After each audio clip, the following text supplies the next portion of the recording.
So, what's up guys, I am back on this Bristol Corsair and mixing up some hardener, some filler rather, hardener.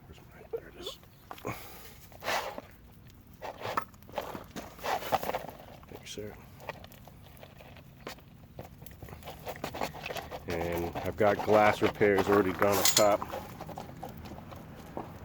and just gonna mix up some of this and spread it over quickly on those areas. Take a quick break, let that dry, and move over to putting on some hardware that doesn't need repairs underneath. That's what we've got going on. If you are seeing this, go ahead and like and subscribe. I don't know if I said that, but I probably don't say it enough. Go ahead and do that. Alright, it's looking pretty good, pretty solid. Hopefully it doesn't light on fire.